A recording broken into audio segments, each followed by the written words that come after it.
Hello, and welcome to Baltic Ways, a podcast bringing you insights from the world of Baltic studies. I'm your co-host, Ben Gardner-Gill. Professor Andžej Pukšto is a political scientist based at Vytautas Magnus University in Lithuania. His research and teaching focuses on European politics and Lithuanian foreign affairs. I sat down with him to discuss the European Union, its executive branch, the European Commission, and two of the Baltic commissioners designate, Kaja Kallas of Estonia and Andrius Kubilius of Lithuania. Note that we recorded our discussion in October 2024, before the Commissioners' European Parliament hearings and before the United States presidential election. Please enjoy.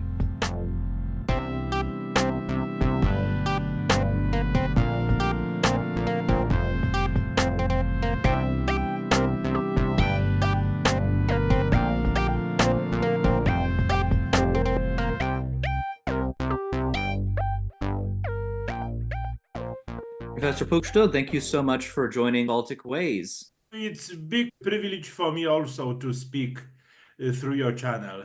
Would just like to jump right in. The European Parliament elections of the summer of 2024 resulted in some pretty striking results across the continent. We're going to focus in on the Baltic states, Estonia, Latvia, and Lithuania today. First of all, at a high level, there's a new European Parliament. There's going to be a new European Commission. How will the composition of these two bodies affect the interests of the Baltic states? And just what does the next 5 years look like for the Baltic states?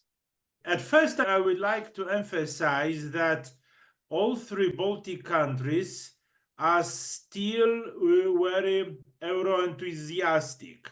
We can see this in all areas of our social life. In reality, European Union is economically less political union. From perspective of Baltic, to have also in our mind our post-Soviet experience, our look to European Union, it's more from defense perspective, from security perspective. So for us, European Union is umbrella of economical stability and security. And in comparative perspective, for example, in Poland, there are still now a lot of different discussions, different debates, even conflicts between Polish political elite. How deep integrated must be European Union? How is the future of Poland in the European Union? They would like to stress a lot that they are not satisfied about the role of Poland of European Union, and we have in Poland a lot of voices that European Union is too strongly integrated, and the middle countries, small countries, are on the shadow of Germany especially, but also in the shadow of France. When we speak about the Baltics are still Euro-enthusiastic. This year, we are celebrating 20th anniversary of Baltic accession to the European Union and to NATO. There is consensus between the main political forces, the main political parties of Lithuania, that European integration was and is as a very positive factor for all three Baltic countries. And now I am going to the result of the last elections to European Parliament. Here also pro-European political actors are dominated in our representation, in Lithuanian representation, but also in the representation of Latvia and Estonia in European Parliament.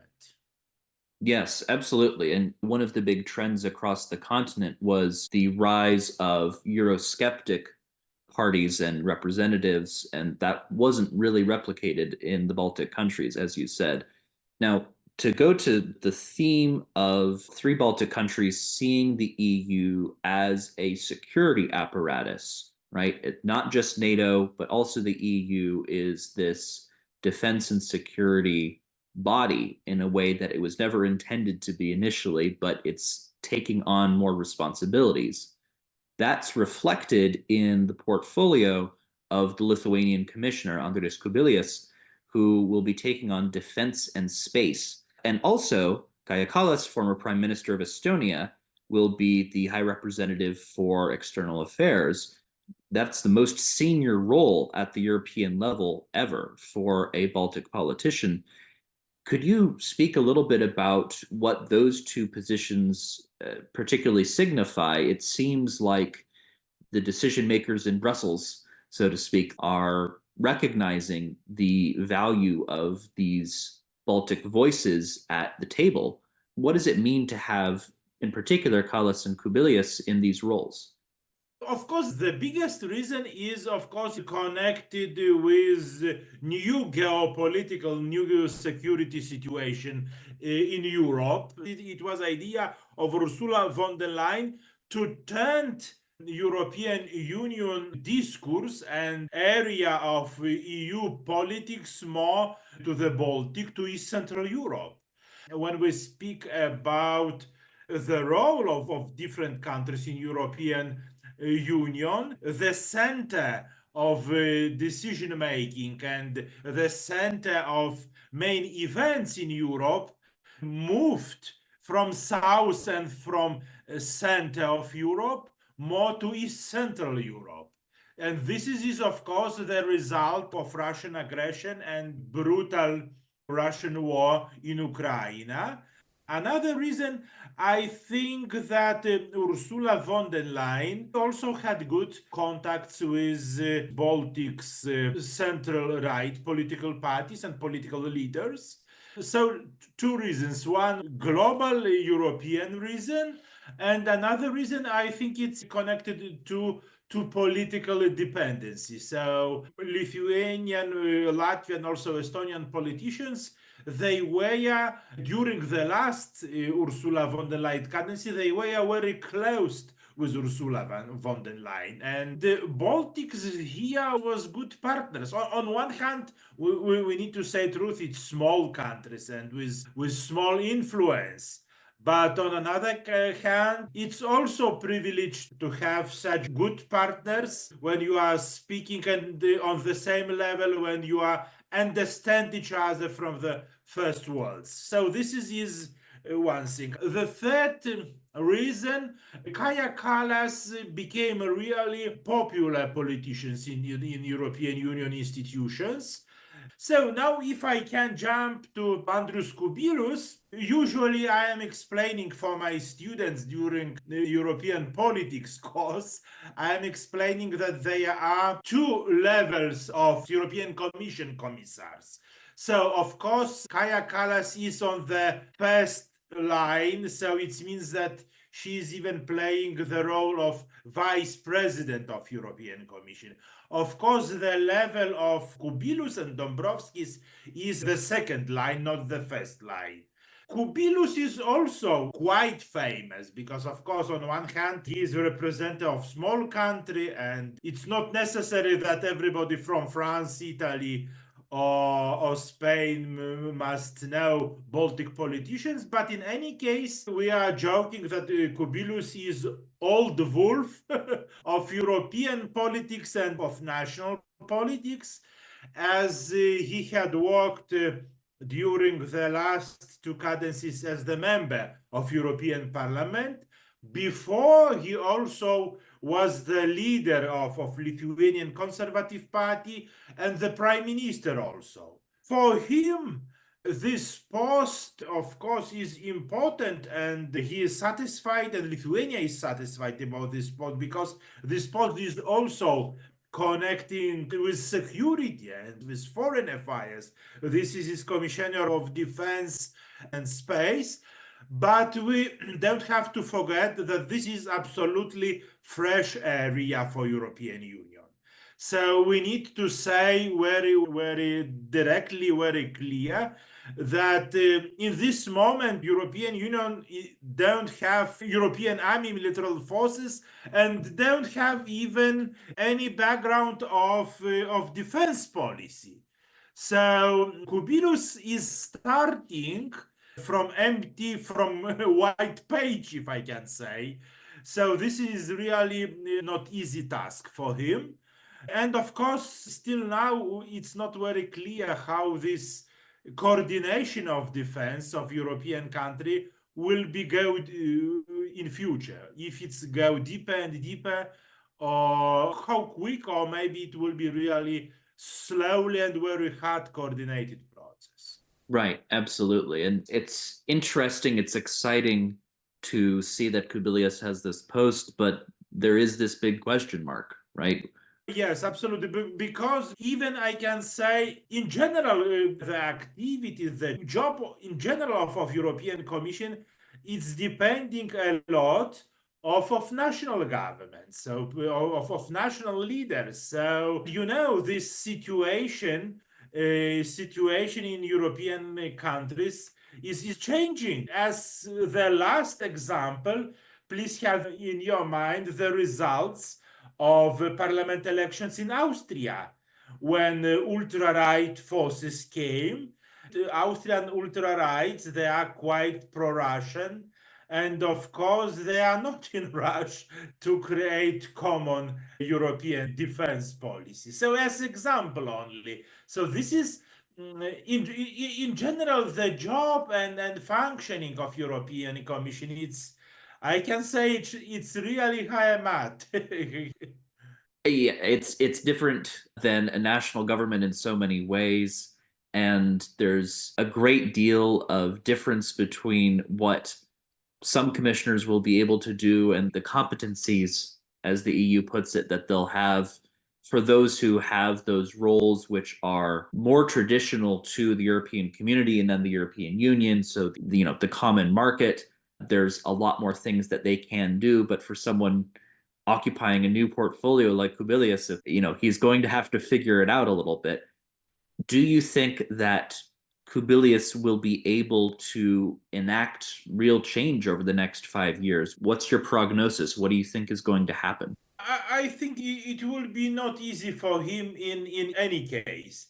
The main task for Kubilius, I think, would be to find friends, coalitions in another countries, especially on the west of Europe. So this is, I think, the most difficult task for Kubilius. So to negotiate, to present his vision of European Union defense in Germany, in France, in Spain, in Greece, in Italy, in Portugal, and also how to negotiate with Eurosceptical leaders in East Central Europe. So, especially, I have in my mind Viktor Orban and Robert Fico in Slovakia, and also to rule this diversity inside European Parliament, where there is also a lot of Eurosceptical forces. The new European Parliament include big number of Eurosceptic forces as never before. So here, how to fight consensus. But where is the plus? Where is the good side of perspective of his post? I think the biggest privilege is, I think, good relations to Ursula von der Leyen as a personal connection, but also relations with German main political forces. So here, Kubilius always had and has good connections and privilege to discuss and to be even welcomed between German politicians. But also still a lot of homework in France, I think, even in Netherlands, in Belgium. It's not big secret that sometimes our view to security it's quite different from the views from the south and from the west of Europe. Absolutely. And that's going to be a challenge of coalition building, as you Yeah, say. yeah. As we're wrapping up here, want to bring this back out to all three Baltic countries, not just talking about the struggles that Kubilius might have. Over the last 2+ years since Russia's full-scale invasion of Ukraine in 2022, the Baltic countries have taken on heightened leadership in both the European Union and NATO. Do you think that will continue over the next few years? What might that look like? And what do you think the priorities of the Baltic countries are going to be at the European level? I could hear a lot of compliments from US, also from European countries, that Baltic countries are playing strongly bigger political game in modern architecture of foreign affairs and security, strongly bigger than they are in reality. This is, I think, for people who studied and who are studying geopolitics, I think this is good material, that sometimes we have such situations when small countries are playing strongly bigger role than they are in reality.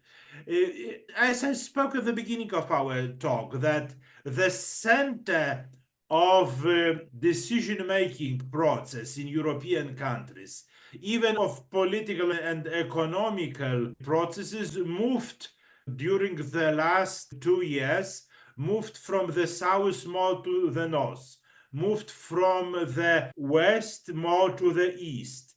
What is good that the US, also Canada, all transatlantic community understood that security of Baltic countries and activities of Baltic countries and the role of Baltic countries, background security of all Europe, but also transatlantic world, even of the West security, of the West stability. Last summer, Vilnius hosted the summit of NATO. Another thing, also please have in your mind that it's coming quite quickly, presidency of Lithuania in European Union. It will be the second Lithuanian presidency of European Union. At last but not least, please have in your mind also that NATO and the European Union also had worked a lot toward the security of Baltic Sea. And here I have also in my mind that Finland and Sweden became the member of NATO. So here it was big step to build European and regional security. When we speak about priorities of Lithuania, priorities of Baltic countries, but also about priorities of East Central Europe, which collaborating with Baltic countries. So I have in my mind especially Poland, Romania, Czech Republic, of course. Here we are speaking in one voice. Of course, we speak a lot and we are emphasizes, of course, about different kind of security, so about military security, but we need also to take care about our border, Baltic countries' border with Belarus and Kaliningrad, so is with Russia also.